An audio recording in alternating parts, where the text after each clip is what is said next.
to talk today about how to hunt food paths, what I call them, on both private and public land.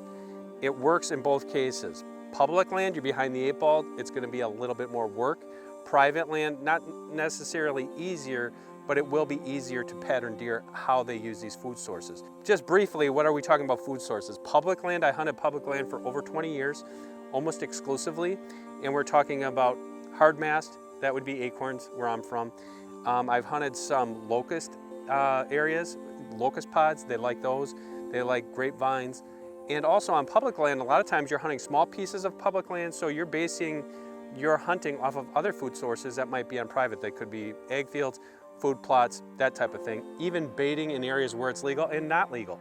So those are the food sources that we concentrate on public land. On private land, obviously food plots, farm fields, mast, all sorts of things that you have control over as far as who's hunting, where the stands are set, that type of thing. Okay, so once we know the food sources, how are the deer getting there? This is where you need to use your cameras if you can. And if you can't use cameras, that is where the boot leather comes in and time on stand comes in. Let the deer show you how to hunt them. So when you have the food source identified that you want to hunt, and I'm using a camera, the mistake that I used to get into, and I know a lot of people get into, especially when you're first starting out, is you put that camera out, you get a picture of a buck, you get excited and you go hunt it. Well, what you have to do is you got to slow down, and now is where the study comes in. That's where the scouting comes in. How is that deer getting to the food source?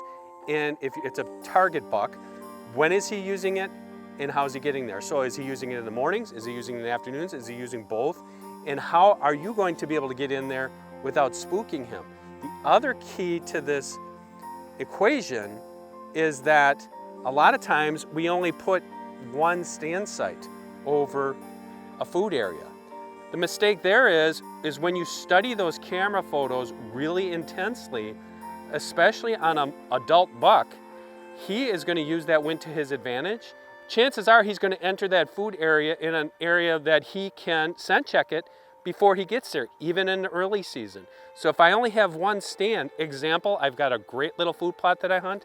The stand is in the southeast corner. That's not ideal for an adult buck because he's going to normally circle around that food plot to get to that spot before he steps into it. When he steps into it, he smells me and the jig is up and I'm probably not going to get a chance. So what I'm going to do is I'm going to study how that deer is entering the food area off of those trails, those paths, and then give myself at least two options. And I will not hunt that spot unless the wind is right. Okay, this is a perfect example of what I'm talking about. This is a really heavily used deer trail coming out to this wheat field. And they pop out right here, okay? Late season food source. We have a blind right there, but before that blind was there, I knew this trail was here. For most of these deer, they're coming out here because it's a safe zone. They can scent predominantly a northeast wind. They can scent check that corner before they even step out here. But when you look at your area, also look for what I call the tertiary trails, because there are other trails that deer will use. They're playing the wind just as much as we are. They're trying to survive, and they're using those trails. So keep that in mind when you're placing your blinds or your stands near food sources. I know that's a lot to digest here in just a couple minutes, but the keys here are, number one, find out how the deer are entering the food plot, when they're entering it. Position stands that you have options and only hunt them when the wind is right. It's a simple recipe, but it will work for you if you pay attention to those little details and really study those trail camera photos.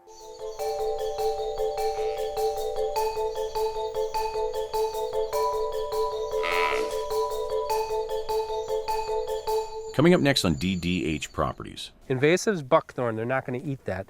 That's just going to grow. It's an invasive species. Deer don't like it. They love berry browse. That much we know. That's natural browse.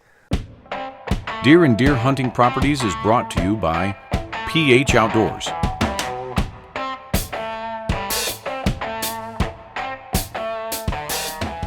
Yeah, this logged area is really doing really nice. Look at all the berry brush that's coming back in. You know, deer love this stuff. There's berries there. They really love this browse though. You know, have you ever thought of how much food a deer needs in a day? That's today's question. And it's an interesting one because the average whitetail, mature whitetail, is going to need about 6 pounds of food a day just for normal activities. Now that's for a big deer. Yearlings, fawns, they're going to need much less, about 4 pounds of food a day. That's a lot of food when you consider that deer are natural browsers. What is browse? Browse is the natural vegetation that you'll see in the woods. A lot of times it's berry brush. It could be sumac. It could be aspen regrowth. And it's normally the leaves and especially the stems of these plants. That's what deer browse on. And deer are selective browsers, selective grazers, so to speak. That means in farm country like this, they're gonna eat a little bit here, a bite there. It takes a lot of little bites throughout the day to get to 6 pounds of food for a big buck. But let's look at the foods we have here. We're only standing in a little spot here on the edge of a field. I can see tons of food. I can see some invasives that they're not gonna eat. Invasives, buckthorn, they're not gonna eat that. That's just gonna grow. It's an invasive species. Deer don't like it. They love berry browse. That much we know. That's natural browse. They love clover. And we have lots of good white clover in this field. And the thing about white clover, which is different than red clover, is white clover is longer stem. It's much softer if you feel it. The fact of the matter remains, white clover, deer prefer it because it's much more digestible for them. But there's all sorts of other things that deer are gonna eat. Just look at your property and see what your property has. You could have fruit orchards. So they're not only gonna eat the fruit, the apples, the pears, the plums, the persimmons, they're not only gonna eat the fruit that those trees produce, they're also gonna browse on the leaves and the stems of those trees. Great browse, great food. Other things you're gonna see. I mentioned aspen, that's a northern thing. You're gonna see that in the upper Midwest and the north. You're gonna see a lot of aspen regrowth, very preferred by deer. Birch, they're gonna eat other things too. They're gonna eat evergreens when they have to in the wintertime. But the thing to remember is, how much food do you have on your property naturally, and stuff that you've introduced, like a food plot, like a clover plot, like a cornfield, like soybeans, and how much is that gonna produce throughout the year? And then think, deer need 6 pounds a day. If you have a high deer density, you're gonna need a lot of food to feed all those whitetails. You know, it's after our firearm season. A lot of hunters literally quit the woods, right? They quit, they don't think of their deer. For me, it means winter. I'm worried about my deer's nutrition. I want them to be healthy throughout the winter, and that means feeding them if you live in a state where you can legally feed. So what I like to do, you know, this time of year you can do corn or you can do protein. What are the differences? So protein is going to keep the body mass, right? So the deer is going to be healthier. If you can afford to feed them protein, we're using rack fuel. It's a great feed. It's got corn, soybeans, you name it. It gives them that high protein level that's going to keep that body mass, actually increase the fat level, make them healthy throughout the winter. If you can't afford that, corn's good. It's a carbohydrate. It's going to give them the energy. A whitetail, literally in the winter, is a lazy animal. We kind of tuck the feeder back in to an area close to the bedding area, but not in the bedding area. It's on one of my old food plots, but it gives them cover. So no matter if it's really windy, snowy or whatever, they can get out of the elements a little bit and feed, which keeps their body temperature up, and that way they're not exerting as much energy. You know, this one that I have right here is the Orion feeder. This thing is an absolute beast. I love this thing. You're probably familiar with Orion for their blinds. They have modular blinds. Again, one of the top lines in the industry. It's modular, you can put it together. Feeder's the same way. This feeder can grow with your deer herd. So it's modular, so you can actually grow it up. A lot of features that I really like about it. Number one, I like it because you can actually fill the feeder from standing on the ground. You don't have to be reaching off. You don't need a step ladder for a tripod, nothing like that. It shoots the corn from the bottom and it splits it out all over the place. It's got a battery, internal battery with a solar panel, so it literally recharges itself. A lot of the feeders use those 6-volt batteries, and those things are only going to last so long. Yes, you can put a solar panel on them. This, with the internal battery and the solar panel, I really don't have to worry about. I can set it. It's got a number of different feed programs that you can feed all the way to 30 seconds. A lot of times you should test your feeder. So you want to know how much feed it puts out with a 5 seconds versus a 10. Overall, I love to feed my whitetails because it's going to give me bigger bucks the following year. My does are going to be healthier, the fawns are going to be healthier. It's just the right thing to do if you are trying to manage your whitetail population. Check out Orion feeders at huntorion.com.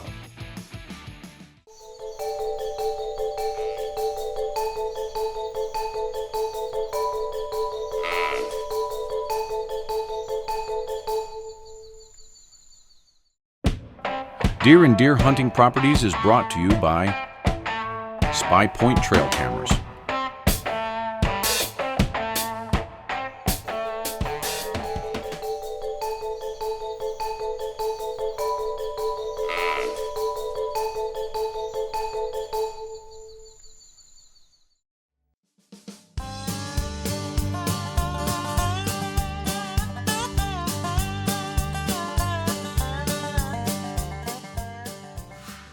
Get everything? Not quite.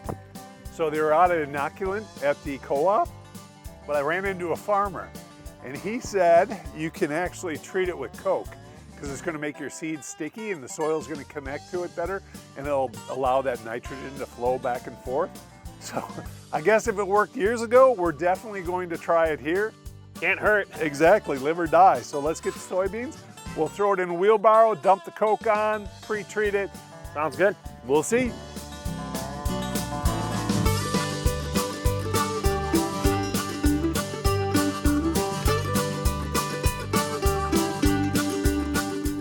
This is the actual inoculant itself.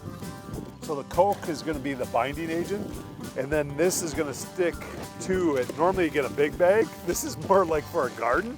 They just didn't have the big bags. Are actually sold out. I guess when you plant it later than everybody else, that's what you got to deal with.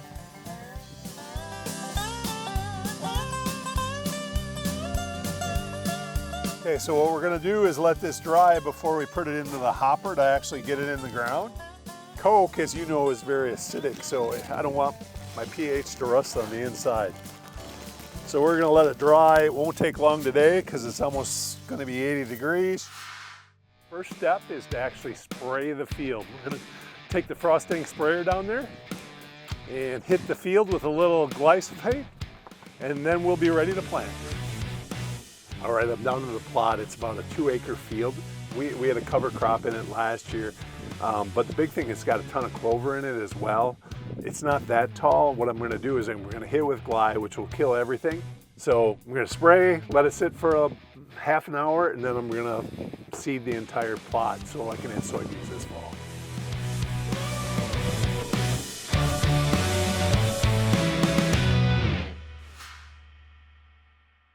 Oh yeah, all dry, good to go. So they're ready to get into the seeder. We're gonna get these things in the ground. We're supposed to have big rain tomorrow. Knowing my luck, every time I plant, it doesn't rain. So I'm probably jinxing us. We probably won't get rain for a month, but it's time to get these in.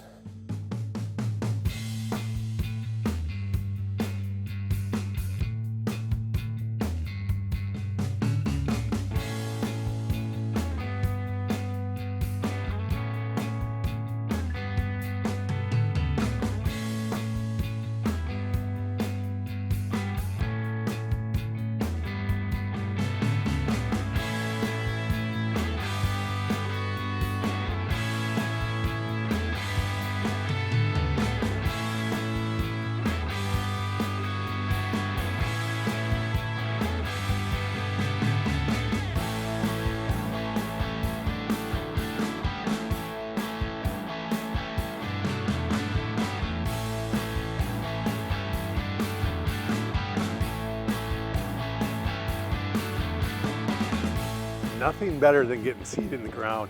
Excited to see what's going to happen here. All the top vegetation that's nice and green right now is all going to die.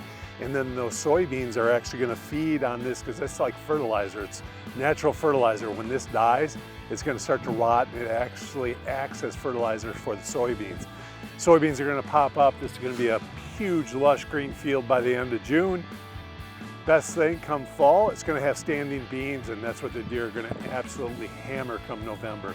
Excited to see what this is going to bring. All we got to do is wait for rain, and hopefully it's a good growing season.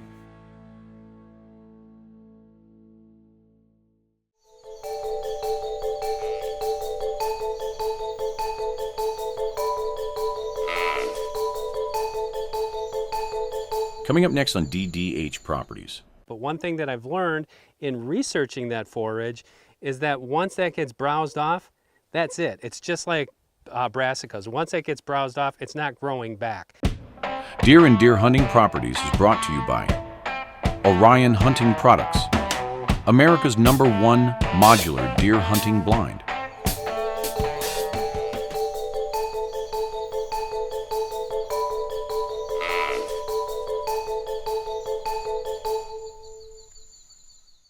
So this is real world deer plotting problems here. I got this food plot in way too early this year, about 4 weeks ahead of what I did last year, because last year it came up nice, but the deer had it pretty much depleted by late September. As you know, we shot some really nice deer out of here last year, but I wanted to have more forage in there for this year. Well, my problem is it came in nicely, but the deer have just been hammering it. One of the key components of this food plot in particular has been buckwheat.